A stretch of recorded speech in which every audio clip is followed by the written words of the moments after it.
It started at 3:07 a.m. on a moonless night, with my CB radio crackling to life. "Breaker, breaker. Any ears on this channel?" The voice was shaky, almost desperate. I'd been hauling freight across the Midwest for 10 years, but I'd never heard a tone like that over the radio before. "This is Big Jack. I'm out on Route 16 near the old rest stop 42. You folks ain't gonna believe this." Something about his words made my stomach twist. I should have ignored it. Should have focused on the hum of my engine and the long, empty stretch of highway in front of me. But the crack in his voice tugged at some primal part of me. The part that didn't want to be alone out there in the middle of nowhere. "Big Jack, this is Silver 6. I'm about 5 miles out from 42. You alright, man?" Silence. Then he came back. I don't think I'm alone out here." "Big Jack, what do you mean? Is someone messing with you out there?" I leaned closer to the radio, gripping the wheel tighter. No, man. This is something different," Big Jack stammered. Pulled over to grab a smoke, and there's this guy, or at least I think it's a guy, been standing at the edge of the woods, right past the rest stop, just staring, not moving. Ain't no car parked anywhere. Just him. The hair on the back of my neck prickled. Jack's voice was heavier now, like he was trying to swallow a lump in his throat. Thought maybe he was broke down, so I hollered out, waved my flashlight. Nothing. He didn't flinch, didn't even blink. "Maybe it's just some drifter," I said, trying to rationalize it. But even as the words left my mouth, I didn't believe them. There was a tremor in Jack's voice that wasn't just fear. It was the kind of primal terror that comes from sensing something unnatural. "Yeah," Jack replied quietly. "That's what I thought too, until he started getting closer. Didn't walk, didn't run. He just shifted. 1 second, he's 20 feet back, and the next, he's right near the edge of the pavement." I glanced at my fuel gauge, just under half a tank. I wasn't planning to stop at rest stop 42. It had been abandoned for years, tagged with graffiti and riddled with bullet holes. No one stopped there anymore unless they were desperate. "Big Jack, you still there?" I asked after a moment. "Yeah," he said, his voice barely above a whisper. "He's closer now. I can see his face, or what's supposed to be his face." "What the hell does that mean?" Jack hesitated. It's like someone tried to draw a face on him, but they forgot where everything goes. Eyes too wide, mouth stretched across half his jaw, and his skin shiny like wet plastic. "I don't know, man. I think he's looking at me." The CB crackled again, and Jack's breathing was fast, shallow. He's walking towards the truck now." I locked my doors, turned on my high beams, but his voice trailed off, and then he practically screamed into the mic. "He's not stopping." I shifted uncomfortably in my seat, my rig humming as it rolled over the desolate highway. My headlights cut through the dark, but all I could see was the endless stretch of asphalt. "Big Jack, listen to me," I said, trying to keep my voice steady. "Get out of there. Drive. Now." I tried. Jack yelled, the CB distorting his voice. "The truck won't start. Keys in the ignition, but it's dead, man. Dead. And he's right at the front bumper now." A cold sweat broke out on my forehead. Something in my gut screamed at me to stay away, to keep driving. But against all reason, I found myself slowing down, eyes scanning the horizon for the rest stop. "Silver 6, don't come here," Jack whispered, his voice trembling. "Don't. Whatever you do." The radio cut out. "Jack? Jack, you still there?" I called, but all I got in return was static. My headlights swept over the sign for rest stop 42.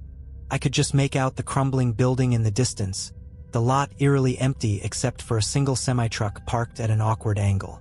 I hesitated, my fingers gripping the wheel so tightly my knuckles ached. "God damn it," I muttered under my breath, flipping on my blinker and pulling into the lot. As I rolled to a stop a few yards away from Jack's rig, I noticed something was wrong. The truck's cab lights were off, and the hood was slightly ajar. It looked like someone or something had clawed at the metal, leaving deep gashes along the paint. "Jack," I called out, stepping down from my cab. My boots crunched on the gravel as I approached his truck. The air was cold, unnaturally so, and carried a faint, acrid smell, like burnt plastic. My heart pounded as I circled around to the driver's side. The door was wide open. I climbed up and peered into the cab. Empty.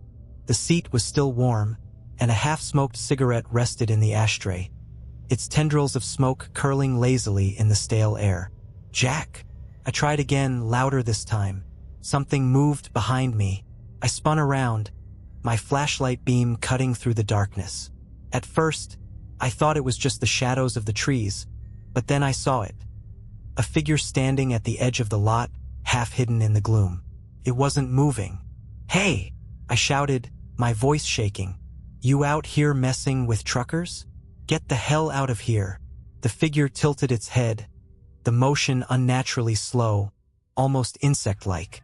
My flashlight caught its face, or what should have been its face, and my blood ran cold. Jack wasn't exaggerating. The thing's features were warped, stretched in ways that defied anatomy. Its eyes were too far apart, and its mouth hung open, revealing jagged, mismatched teeth. Took a step forward. I stumbled back, my foot catching on the gravel. "Stay back," I yelled, fumbling for the tire iron I kept clipped to my belt. The thing stopped, its body twitching like it was glitching out of reality. Then, in a jerky, stuttering motion, it raised an arm and pointed at me, and smiled. My legs felt like lead, but instinct took over. I bolted for my rig, tire iron clutched so tightly in my hand that my knuckles throbbed. The thing didn't chase me, not right away. It just stood there, twitching, its crooked smile etched into my brain.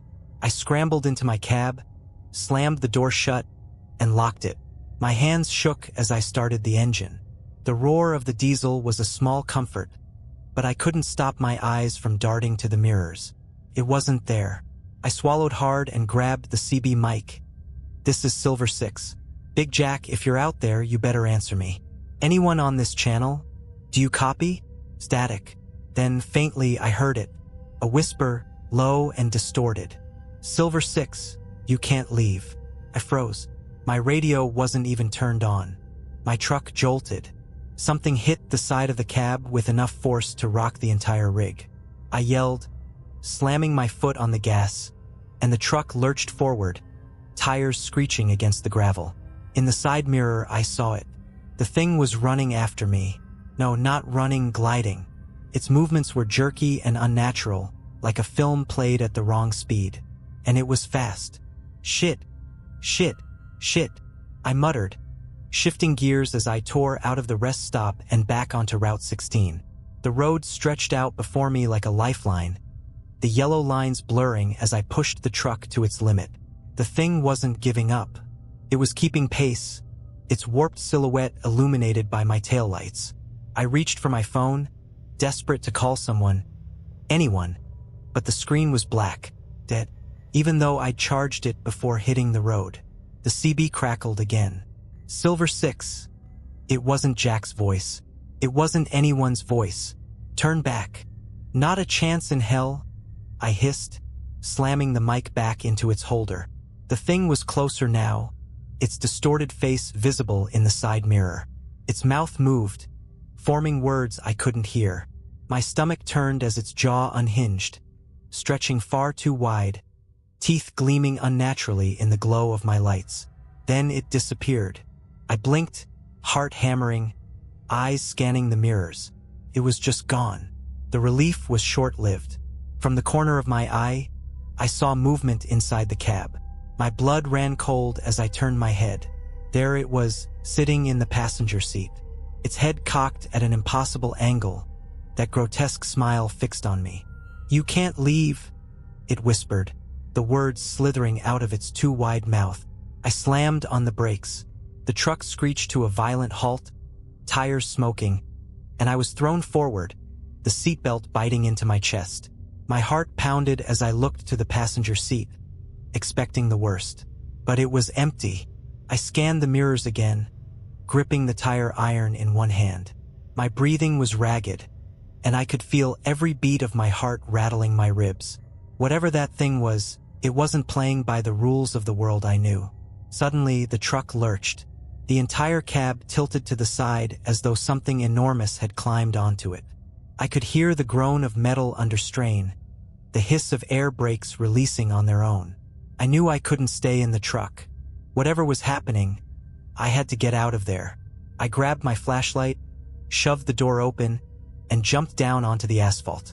The air outside was thick and cold, carrying that same acrid plastic burn smell from earlier. The highway stretched out empty in both directions, but the silence felt heavy, oppressive. And then I heard it, a scraping sound like claws raking against metal. I turned slowly, flashlight beam cutting through the dark. It landed on the roof of my cab. The thing was perched there, crouched like a predator. Its head twisted around unnaturally, the glowing orbs of its eyes locking onto mine. The smile was still there, wider now, splitting its face like a gash. "Why don't you stay?" it whispered, though its lips didn't move. The voice echoed all around me, as if the night itself was speaking. "No way," I muttered, taking a shaky step back. It dropped from the roof in a single, fluid motion, landing on the ground with an eerie grace. It stood there, staring at me, its body twitching and shifting like it couldn't hold its form. Then it began to move toward me. I backed up, my flashlight shaking in my hand. My brain screamed at me to run, but my legs felt like they were made of lead. "Stay," it said again, the word reverberating inside my skull. "Not tonight, you bastard," I growled, gripping the tire iron and swinging it with all my strength. It connected with a sickening crunch, and the thing reeled back, its form flickering like a bad signal. But instead of retreating, it tilted its head, almost as if it were curious. Then it lunged. I stumbled back, tripping over my own feet and landing hard on the pavement. The flashlight rolled out of my hand, its beam casting long, jagged shadows as the thing loomed over me. Its face was inches from mine now, that smile stretching impossibly wide. "You can't leave," it hissed, its breath rancid and freezing against my skin. Desperation kicked in. My hand found the flashlight, and I swung it upward, slamming the heavy metal casing into its face. The creature shrieked, a high-pitched, ear-splitting sound that made my vision blur. I scrambled to my feet and ran. The truck was out of the question, so I bolted into the darkness, the gravel of the shoulder crunching under my boots. I didn't know where I was going. I just needed to get away, but the thing was fast. I could hear it behind me, its distorted movements like static made flesh. My lungs burned. My legs screamed for me to stop, but I pushed on. Ahead, I saw lights. A diner, its neon sign flickering weakly. It was like a beacon in the void, and I sprinted toward it with everything I had left. I burst through the diner's door, the bell above it jangling violently. The warmth of the place hit me like a wall, and for a split second, I felt safe. The handful of patrons and the woman behind the counter all turned to look at me, their faces a mixture of confusion and concern. I must have looked like I'd come straight out of a nightmare. Sweaty, shaking, and clutching a tire iron like my life depended on it. "Help me?" I gasped, leaning against the counter. There's something out there." The waitress, a tired-looking woman with a name tag that read Darla, raised an eyebrow. "Honey, you okay? You need to sit down." "No," I snapped, spinning around to look out the glass door. The darkness outside seemed thicker now, the highway barely visible under the faint glow of the diner's lights. But I didn't see it. "It was right behind me," I muttered, more to myself than anyone else. "What was?" Darla asked, concern growing in her voice. I hesitated. How was I supposed to explain it? The thing with the broken face, the impossible movements, the way it whispered inside my head? They'd think I was crazy. "Just something," I said finally. "Something dangerous." The patrons exchanged uneasy glances. A burly trucker near the window stood up, scratching his beard. "Look, pal. If there's someone messing with you, we'll sort 'em out." He gestured toward the door. "Ain't nobody out there." "You don't understand," I said, my voice trembling. "This isn't The lights flickered. Everyone froze. A low hum filled the diner, vibrating through the floor and into my bones. The windows rattled, and outside, the darkness seemed to press closer, swallowing what little light remained. Then we saw it. Standing just outside the door, illuminated by the flickering neon sign, was the thing. It was taller now, its limbs stretched unnaturally long, its face contorted into that horrible grin. "What in the hell?" the burly trucker muttered, his voice trailing off. The thing raised one spindly hand and placed it against the glass. The lights flickered again, and when they came back on, it was inside. The trucker swore and grabbed a chair, swinging it at the creature. But the chair passed through it like smoke, shattering against the floor. The thing didn't even flinch. It just turned its head toward him, its empty eyes locking onto his. The trucker froze. His body went rigid, and then he crumpled to the floor like a puppet with its strings cut. Screams erupted. The patrons scrambled, knocking over chairs and tables in their desperation to get away. Darla grabbed my arm, her nails digging into my skin. "What is that thing?" "I don't know," I admitted, my voice barely audible over the chaos. The thing started to move, its limbs bending and twisting as it floated toward us. "Back door!" someone shouted, and we bolted. The group of us, Darla, another waitress, and two men who looked like locals, raced through the kitchen, dodging pots and pans. The back door loomed ahead, but as we reached it, the low hum returned, louder this time. It was in the kitchen. One of the men screamed as the thing grabbed him, its spindly fingers sinking into his chest. He let out a choked gasp before collapsing, his eyes wide and unseeing. "Move!" I shouted, shoving the others toward the door. We burst outside into the cold night, the acrid smell of the creature still clinging to the air. Without a word, we scattered, each of us running in different directions. I didn't stop until my legs gave out, collapsing in a ditch by the side of the road. My lungs burned, and my vision blurred, but I was alive. The thing didn't follow me. Not that night, anyway. It's been a year since that night, and I've stayed off Route 16 ever since. The diner closed down a week later, the owners citing structural issues. No one mentions the patrons who disappeared that night, and the truckers who run that route don't talk about the rest stop. But sometimes, when I'm parked on a lonely highway in the dead of night, I'll hear a faint whisper crackle through the CB. "You can't leave," and I know it's still out there. I wish I could tell you that's where the story ends, that the whispers through the CB were just tricks of my imagination, and that whatever was out there had forgotten about me. But I'd be lying. 2 nights ago, I was parked at a truck stop in Nebraska. It was one of those massive 24-hour places, with bright lights and a constant hum of life. I convinced myself I was safe.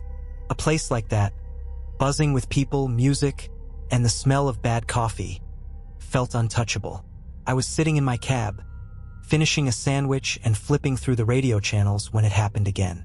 That hum, low, resonant, vibrating through my bones.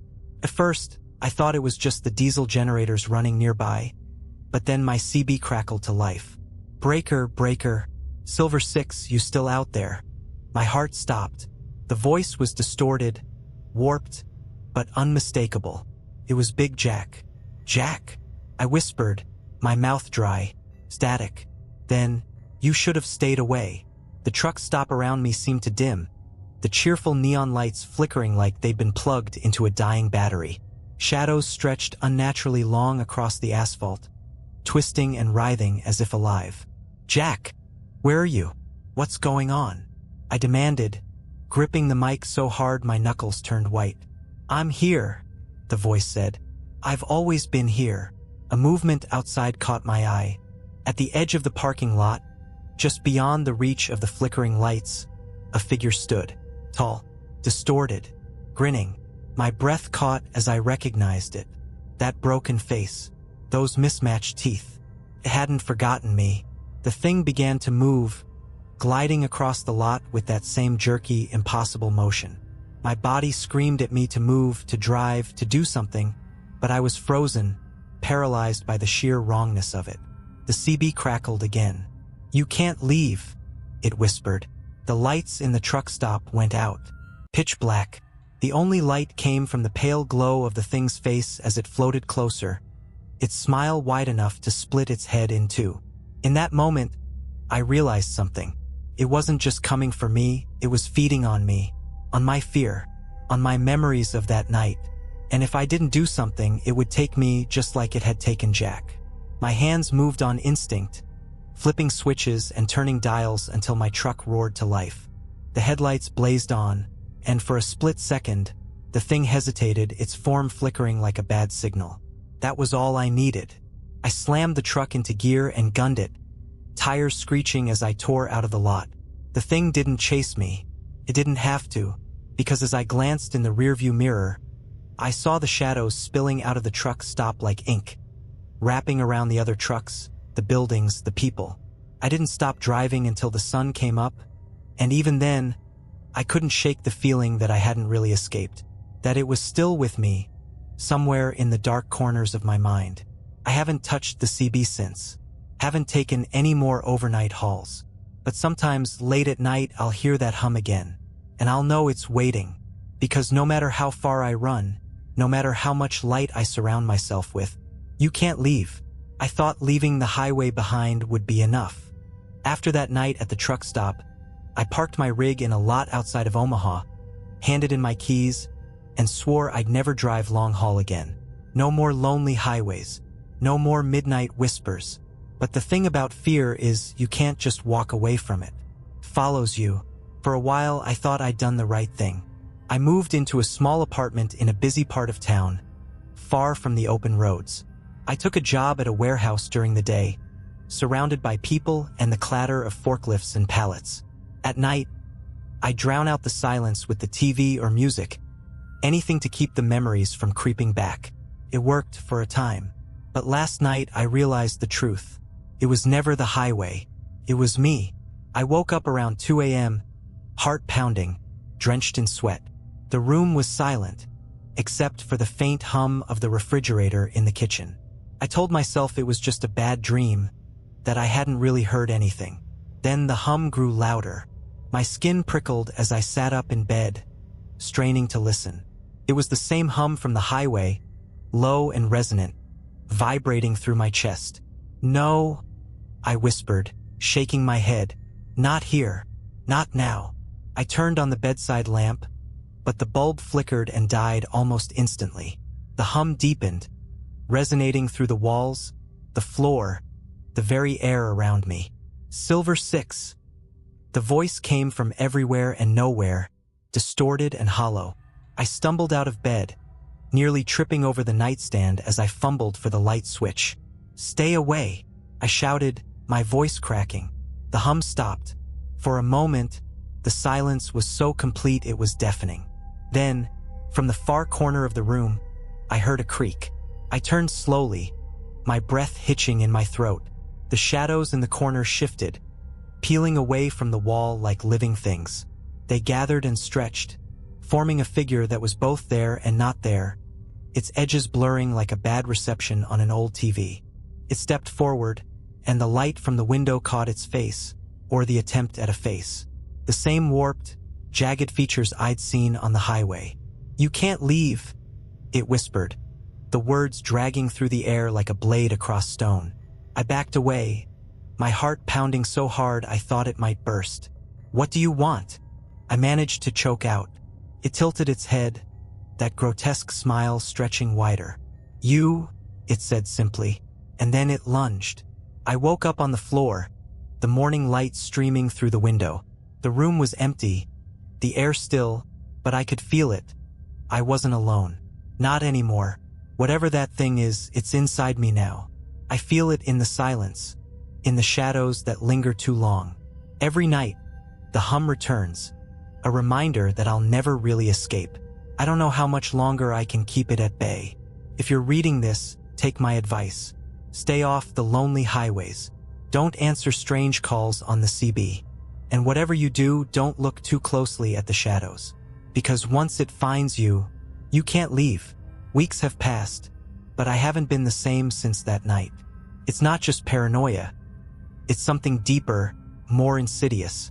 I feel it watching me, like it's waiting for the perfect moment to step back into my life and finish what it started. The hum comes more often now. Sometimes in the dead of night, sometimes in broad daylight. Creeps in when I'm least expecting it, vibrating through the air, rattling my teeth, crawling into my bones. And the shadows, they're never quite right. I've tried to talk myself down, to convince myself it's all in my head. But the truth is impossible to ignore. It's not just following me anymore, it's spreading. 2 nights ago, I woke up to the sound of my neighbor screaming. I ran to the window and saw him standing in his driveway, pointing at something in the dark. His face was pale, his mouth moving like he was trying to form words, but no sound came out. And then I saw it. The thing was standing just outside the pool of light from the street lamp, its twisted form barely visible. But I knew it was the same one. That face, that smile, I'd never forget it. I wanted to run out there, to help him, but I couldn't move. My legs were like lead, my body frozen in place as I watched the thing step closer to him. He stumbled back, tripping over his own feet and landing hard on the pavement. The thing loomed over him, and for a moment, everything was still. Then it bent down, its distorted face inches from his, and whispered something I couldn't hear. The neighbor went limp, his head lolling to the side. The thing stood up, turning slowly to face me. Its smile widened as it raised one spindly hand and pointed directly at my window. I stumbled back, my heart racing, and when I looked again, it was gone. My neighbor was lying motionless on the driveway, his eyes open and empty. He's in the hospital now, comatose. The doctors say it's a stroke, but I know better. This thing, it's growing bolder. It's not content with just me anymore. Last night, I decided to fight back. I spent hours researching folklore, urban legends, anything that might give me a clue about what this thing is and how to stop it. Most of it was useless, but one story caught my attention. A tale about a creature that feeds on fear, spreading like a virus from one victim to the next. The only way to stop it, the story said, was to face it, to confront it without fear and deny it the power it craves. Easier said than done. But what choice do I have? Tonight, I'm going back to where it all started, rest stop 42. I don't know if this will work, or if I'll even survive, but I can't keep running. If you're reading this and I don't make it back, remember my warning. Stay off the lonely highways. Ignore the whispers on the CB. And for the love of God, never stop at rest stop 42. Because if you do, you might not leave. I spent the next few days questioning my sanity. Every time I caught a glimpse of my reflection, I'd see something, a flicker, a shadow, a distortion. It wasn't always there, but when it was, I felt its presence, like a weight pressing down on me. I avoided mirrors, avoided the dark, avoided silence, but the thing had patience.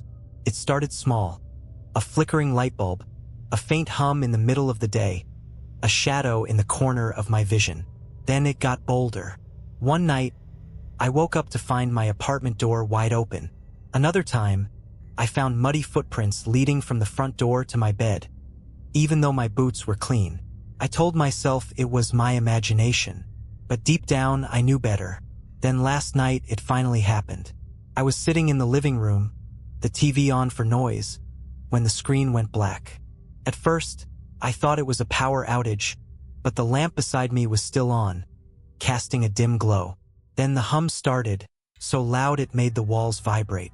I froze, my breath caught in my throat. The TV flickered, static crackling across the screen. Slowly, an image began to take shape. A highway at night, empty and endless. My highway. No, I whispered, shaking my head. Not again. The screen zoomed in, moving down the road until it reached a truck stop.